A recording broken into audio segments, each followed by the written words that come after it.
আজকে আমরা আঁকবো একটা দৃশ্য যেখানে কয়েকজন পুকুরে স্নান করছে কয়েকটা বাচ্চা এবং একজন জল আনতে যাচ্ছে।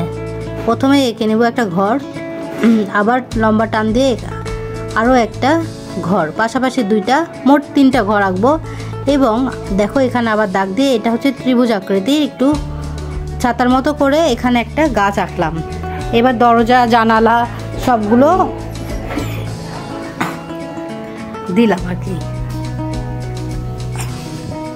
তারপরে দূর দিগন্তের যে গাছগুলো সেগুলো এঁকে নিচ্ছি। দেখো এখানে একটা গাছের আম গাছ দেখা যাচ্ছে, এই গাছের উপরের অংশটুকু দিয়ে নিলাম। এরপরে কলা গাছ,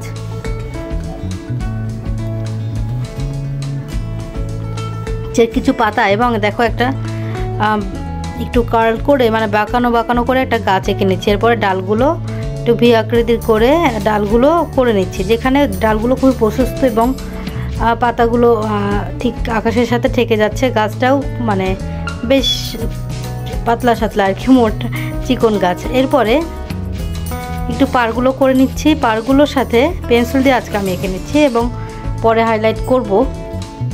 এবার প্রথমে আমি এমন করে প্রথমে পাড়গুলো দিয়েছিলাম, এরপরে পেন্সিল দিয়ে আবার এঁকে নিচ্ছি। আর এখানে এমনটা পাড় দিয়ে ভালো লাগছে না দেখতে, সেজন্য আমি এগুলো আবার ইরেজ করে দিব। পুকুরে নামার যে অংশটুকু বা পুকুরে জল থাকবে একটু সিঁড়ির মতো দিলাম। তারপর মনে হলো যে না,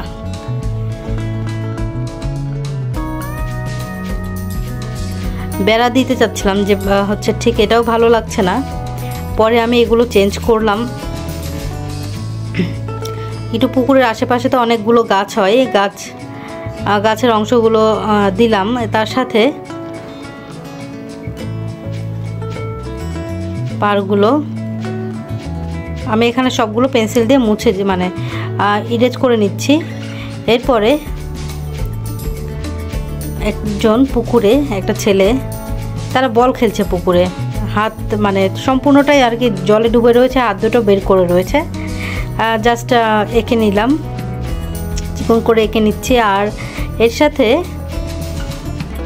শুধু হাতগুলো জলের উপরে মানে সাঁতার কাটটি, যেমন সাঁতার কাটার সময় যেমন একটা পুকুরে তোমরা যারা স্নান করেছো তারাই বুঝবে আর কি, পুকুরে গোসল করার মজাটা ঠিক সেই রকম আর কি। এখনকার বাচ্চারা তো পুকুর কি বা নদীতে গোসল করা এগুলো তো আর কি বোঝে না। আমরা পুকুরে গোসল করেছি এবং সাঁতার কেটেছি। এবার দেখো একজনের শুধু মাথাটুকু বের রয়েছে, আরেকজনের এক হাত দিব আর কি, আর সম্পূর্ণ মানে এক হাত উঁচু হয়ে রয়েছে। এই হাতটা দিয়ে দিলাম, হাতের হচ্ছে 5টা আঙ্গুল দেখা যাচ্ছে। এবার একটা বল এঁকে নিচ্ছি, এখানে একটা ফুটবল দেখা যাচ্ছে, যে তারা পুকুরে ফুটবলটা তো ভেসে থাকে, ফুটবলকে খেলছে। ছোট ছোট হাত আঁকা একটু কষ্টসাধ্য, এখানে এত ডিটেল করতে পারছি না, জাস্ট স্ট্রাকচারটা কোনো রকম বোঝানো। এরপরে এই যে হাইলাইট করে নিয়েছি আকাশটা, এবারে একটু অন্যরকম দেখো আকাশগুলো মানে আকাশটা এঁকে নিচ্ছি আকাশের সাথে কালার দিয়ে, তার সাথে হাত দিয়ে মিক্সড করে নিচ্ছি, হালকা নীল হয়ে যাচ্ছে। এরপরে ঘরের উপরে ব্রাউন কালার, সবগুলো এক একটা আমার যে কালার পছন্দ দিয়েছি, তোমাদের যার যেটা পছন্দ সেটা করে নেবে। এখানে ঘর একটা নীল দিয়েছি, একটা গোলাপি পিঙ্ক ঘর আর কি, একটা অরেঞ্জ, তিন রকমের। এবার গাছগুলোর ডিটেল আমরা হচ্ছে করে নিচ্ছি, ব্লুর সাথে গ্রিনের সাথে হচ্ছে লাইট গ্রিন, সব মিলে আমরা এখানে কালারগুলো করে নিচ্ছি।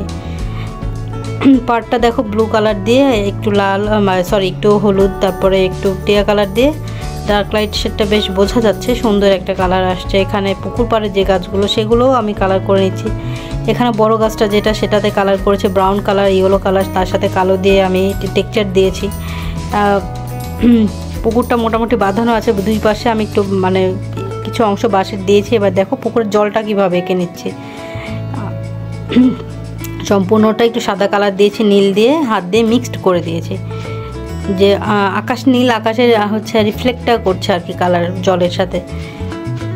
এরপরে বডি মোটামুটি মেয়েটাকে একটা শাড়ি পরিয়ে দিয়েছি এবং তাদের খালি গায়ে গোসল করছে সেটা দেখা যাচ্ছে। মোটামুটি আমার ড্রয়িং হয়ে গেছে, বলের কালার দিয়েছি। এখানে হচ্ছে যে নিচের অংশগুলো মাটির সেগুলো দিয়েছি। মোটামুটি এখন কালো দিয়ে একটু হাইলাইট করে নিচ্ছি। এই হয়ে গেল আমার drawing. Thank you for watching.